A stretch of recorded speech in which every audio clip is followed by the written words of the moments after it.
Well, thank you for coming. This session is called Diving In with SLE BCI, and we'll go over what we're going to talk about in this talk.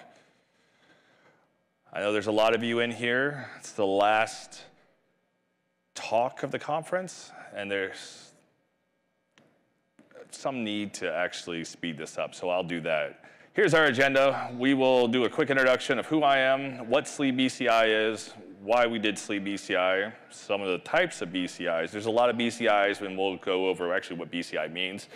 We'll talk a little bit about security, and then some using of SLE BCI, some final thoughts, and next steps.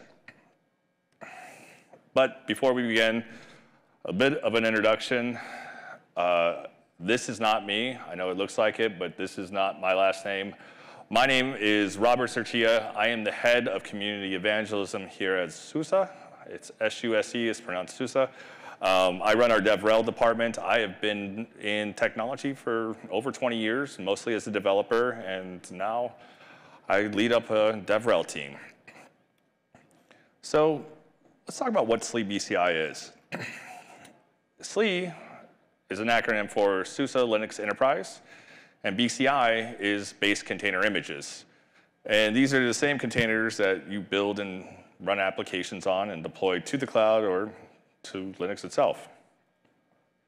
So some of the foundations that we did when we built SLE BCI is we created a customizable tool set that allows you to build custom container image. We are multi-architecture, so we have Arch64, x86, PPC64, and S390X for those of people out there who need it. We have stability. We based these container images on SUSE Enterprise Linux Server for an enterprise level stability, developed in the open, tested with automation, and a huge effort of manual testing behind that. We have security. With security audited and built it in with trusted third parties to certify and sign with Salsa Providence for a secure supply chain of your application. And the most important part, and I will talk about this quite frequently, is a really awesome EULA. You are freely to distribute any of our containers as you see fit. Our EULA allows you to do just that. So if you want to, build an application and you want to package it on top of SLE BCI and you want to sell it, go forth. We don't care as long as you're using it. So we have three basic types of container images that we support. We have our general purpose, our language specific, and our application ready. But I want to talk real quick about why SLE BCI.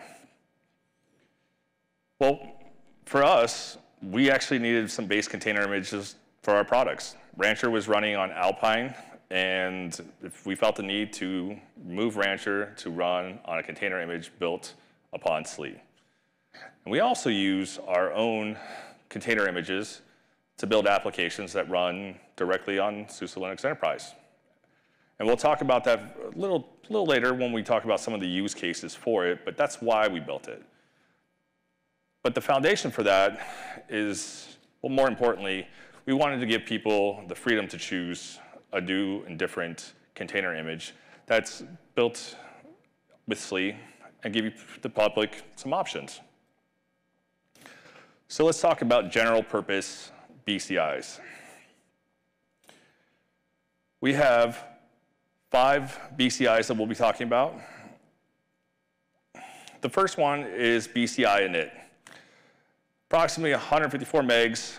It comes with systemd and zipper installed and can be used as a base for a whole system wide of containers. This means is that you can write an application that uses systemd to access other things on a Linux and deploy this on top of it. Our next is BCI base. Now, zipper's installed. You have access to with the free SLE BCI repository. And BCI base doesn't have systemd installed. So as we're going down, that's why the diagram's a reverse triangle or pyramid going down. We're taking things out to give you a tighter, smaller container based on the needs that you might have. So the next one we have is BCI minimal. And this is when you don't need Zypper. And for those of you who don't know Zypper, Zypper is how we install packages on SLE. Zypper is our package manager. We can install things and remove them with it. But here we've taken out this, and this is perfect for creating deployment containers, which I'll talk about later. A container that comes, it's able to build your application, recontainerize it with another container and with your app. BCI Micro is the one that I probably use the most, and probably most people will, when you are able to build an application with a binary, attach it to a container, package it all up, and ship it out.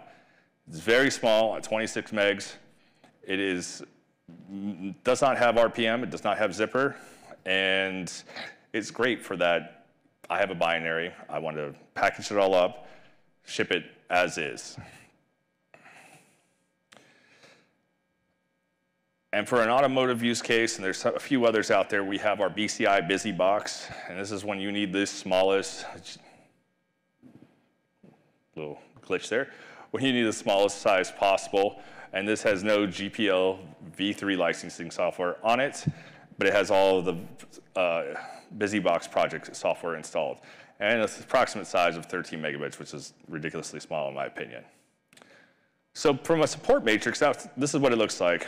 As we're going down that tier, and from here it's, what was it, left to right? Yeah, left to right for you guys. We get smaller and smaller. We take things out to give you the correct size image that you need to build for your application. So we'll talk about language-based container images. Now, we support a few of the common programming languages out there that you would probably write applications in, right? And when it makes sense, we'll give you a runtime and we'll give you development. Now, we support Rust, Python, Ruby, Node.js, Golang, OpenJDK. We do have .NET Core, or I think it's .NET 7 and .NET 6. We do have those in tech preview along with PHP. Now, what does that mean by its tech preview? Tech preview for us is that we cannot support it for you. There's just too many nuances for it, and if you needed SUSE to come support it, we just unfortunately cannot do it. We would love to, but we can't. But we support Go, and it runs just fine. Now, we have two types when it comes to that. We have our development or our SDK images, and those have everything you need to actually build the application. So these are the images that we would use if we wanted to build a .NET application. The other ones that we support are runtime. And for runtime, we will package up everything you need to run your application where it makes sense.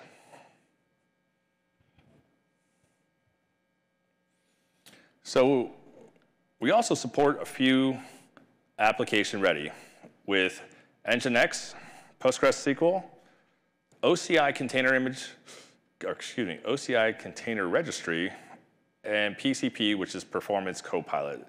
We're working with some of our partners to bring on more applications to have application ready, and this catalog we're expecting to grow here in calendar year 24. So we want to talk security. And all of these images, as I said before, are built from SLES. That's our SUSE Linux Enterprise server with world-class support. SLES is Common Criteria certified, and it carries with other security certifications upon with it. Container images are signed and referenced through a SIG store. Everything is tested through test automation for known vulnerabilities. And we automatically update it anytime a security vulnerability is found and fixed. Because we use these containers internally. We use these containers with Rancher, and Rancher is one of the products and projects that we have here internally. We have hard and long-term support options available if anyone actually needs it. And the reason I say that is sometimes you build an application, you use a container, and your boss goes, hey, we need support with that. What do we do when there's a vulnerability found? We can help with that. So don't let that deter what you do. And DISA SIG profiles can be applied to harden your images if need be. So some of the use cases with using SLE BCI is that of any other container image. You can build a container image. And from this example I put up here, you can pull from a registry our SDK, and in this example I'm using .NET 7. You can build it, you can publish it, you can package it all up, and you can take that image and deploy it wherever you need be. We also, even internally here at SUSE, we're big fans of development containers. And this gives us the ability to write code within a container and ship that image to other engineers and other developers, right? So the idea of it takes all these things to get someone's machine up and running. It takes all the steps to get someone's machine up and running. You can ship a container to a new engineer or a new developer. They can attach to it from the local OS, pull the image or the source code down, and be building and running with a shared environment that is unique to each machine, but the image is shared across everyone's machine. Now, workload isolation is something that we are forefoot in thinking about when it comes to the BCIs. As we know, customers and a lot of people in our community have come to us and say, hey, I have Python, but I have an app that needs Python 3.9, or the other one needs 3.11, but I need them to run on the same machine. Not everybody runs in the cloud. A lot of people run at the edge, but this gives us workload isolation so we can ship specific versions of supported libraries within our container images that you built. So, with some final thoughts. Everything with SLE BCI is fully open source. It's easy to get started. It's very easy to redistribute. You can, like I said earlier, we want you to use it. There's no pressure to that. And when you need support, we can get you there without any type of recertification. Next steps, I told you everyone I'm going to keep this short today because it's the worst being the last talk on the last day of any conference. Give us a star on GitHub. This is currency in the open source world. It's github.com/SUSE. I am just not having the best day. I'm going to try not to move. /BCI-Dockerfile-generator. You can read our docs at opensource.suse.com/BCI docs. Easy place to get started with that. Our registry, where you can go and pull all of your images, and there's some extra documentation there, is registry.suse.com. And this is somewhat new for this project, but we are actually using GitHub discussions. So if you have questions, if you have a suggestion, please go there and put it. The team loves feedback. Let me stop that. The team loves constructive feedback, but if there's a particular container that you are looking for, if there's a use case that you have, I heard one earlier that someone can't have bash running on their container, let us know. Discussions is a great way to do that. And with that being said, I'm going to end this early.